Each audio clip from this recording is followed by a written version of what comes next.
मुझे मंजूर है राम, बताओ न क्या चाहिए। मेरा राम प्रसन्न रहे, इससे बढ़कर मेरे लिए और क्या हो सकता है। भगवान राम के आंखों में आंसू आ गए। आप ही बताइए, कोई भी भारतीय स्त्री हो तो उसको ये बात तो खटकती है।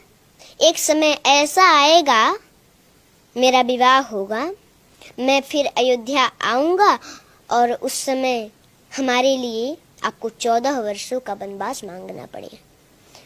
जब कैकेयी माता वनवास सुनी तो तुरंत धड़ाम से गिर पड़ी।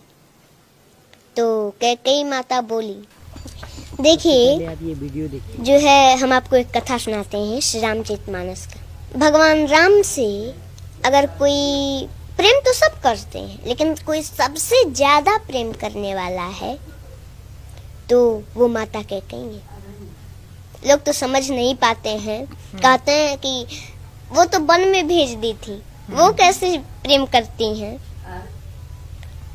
तो वही सबसे ज्यादा प्रेम करती है। वो वन में भेजी थी तो भगवान राम को दिए हुए वचन को पूरा करने के लिए वो वन में भेजी थी। वही सबसे ज्यादा प्रेम करने वाली। सभी लोग, सभी माताएं अपने बच्चे को दूध भात खिलाती हैं बड़े प्रेम से। वैसे ही एक बार माता कैकेयी भी भगवान राम को अपने गोद में बैठा करके और दूध भात खिला रही थी। भगवान राम 1 गिलास खाए, 2 गिलास खाए, 3 गिलास खाए, चौथे में हाथ पकड़ लिए। बोले, माँ आपने कभी हमसे ये नहीं पूछा कि राम तुमको कुछ चाहिए। तो माता कैकेयी बोली कि अरे पुत्र, अरे राम, तुमको कुछ चाहिए तो जल्दी बोलो, क्या चाहिए? तुमको कुछ चाहिए, जल्दी बोलो। तुम्हें मांगने में देरी हो सकती है, मुझे देने में देरी नहीं हो सकती। भगवान राम बोले, माँ पहले मेरी कसम खाओ कि जो मैं मांगूंगा वो दोगी। माता कैकेयी बोली, हाँ राम, मैं तेरा कसम खाती हूँ, जो तुम मांगोगे वो हम देंगे तुमको। मांगो, क्या चाहिए? भगवान राम बोले, माँ लेकिन जो मैं मांगने जा रहा हूँ अगर वो आप दे दोगी तो संसार में कोई भी आपका नाम, अपने बच्ची का नाम नहीं रखेगा। तो कैकेयी माता बोली, मुझे मंजूर है राम, बताओ न क्या चाहिए। मेरा नाम, अपनी बेटी का नाम कोई न रखे, ये मुझे मंजूर है। मेरा राम प्रसन्न रहे, इससे बढ़कर मेरे लिए और क्या हो सकता है। भगवान राम बोले, माँ लेकिन जो मैं मांगने जा रहा हूँ अगर आप दे देंगी तो संसार में आपका अपजस होगा। माता कैकेयी बोली, मुझे जस मिले, मेरा राम प्रसन्न न रहे तो वो जस मुझे नहीं चाहिए, मुझे अपजस मंजूर है। भगवान राम के आंखों में आंसू आ गए।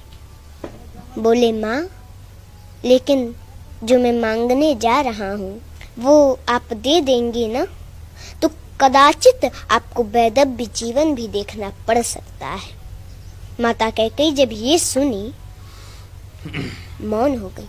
आप ही बताइए, कोई भी भारतीय स्त्री हो तो उसको ये बात तो खटकती है। मौन हो गई माता कैकेयी।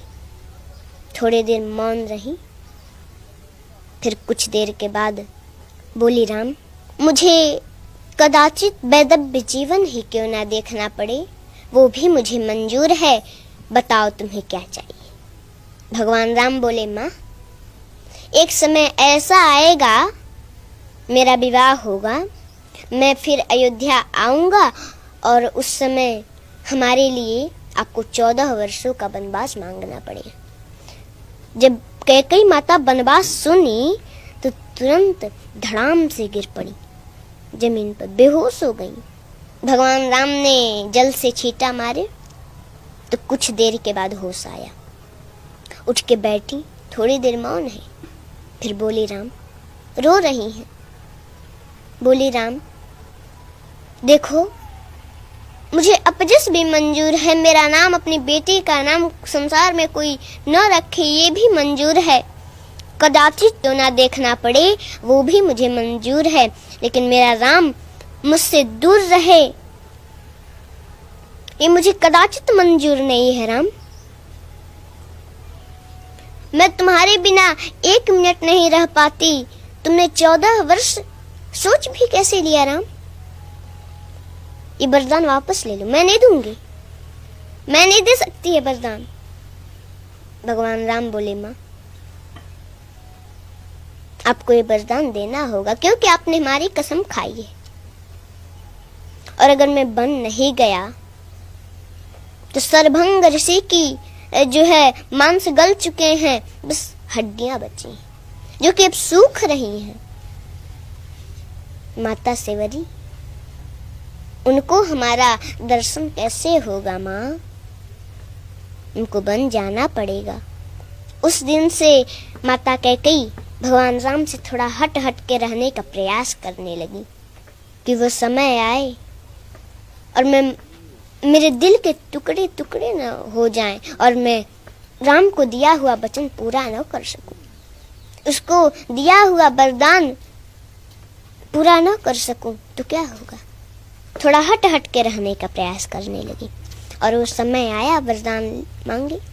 पहले तो भगवान राम को सूचना मिला था कि उनका राज्याभिषेक होने वाला है, लेकिन प्रसन्नता मयान गताभिषेकतस्तथा न ममले बनवास दुःखत मुखाम्बुजश्री रघुनंदनस्य मे सदास्तु सा मंजुल मंगल प्रदा। जब भगवान राम को ये सूचना मिली कि उनका राज्याभिषेक होने वाला है तो उनके मुख पर प्रसन्नता नहीं थी, लेकिन पुनः उसके अगले दिन उनको सूचना मिल गई कि 14 वर्षों का वनवास मिल गया, तो उनके मुख पर थोड़ा सा उदासी भी नहीं थी।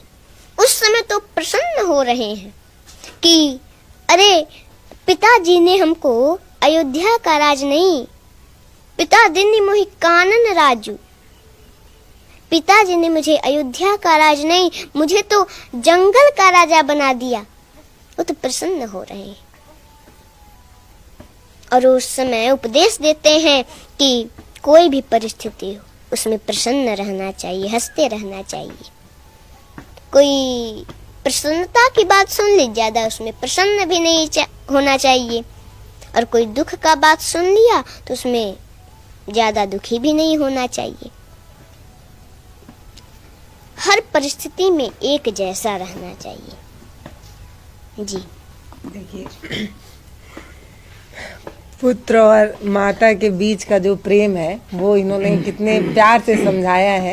इतना इससे पहले भी कई बार राम कथा सुनी होगी, कई बार आपने मंचों पर सुनी होगी, मैंने भी सुनी है, टीवी में देखा है, कई बार मम्मी के साथ सत्संग जाना हुआ है, लेकिन इतना प्यार से आज तक कभी नहीं सुनी हूँ। इतने मधुर आवाज में कहाँ पे ठहराव देना है, कहाँ पर पिच गिराना है कि आप उस वाक्य से जुड़ पाए, कहाँ पर पिच उठाकर हाई बोलना है, ये एक कला है।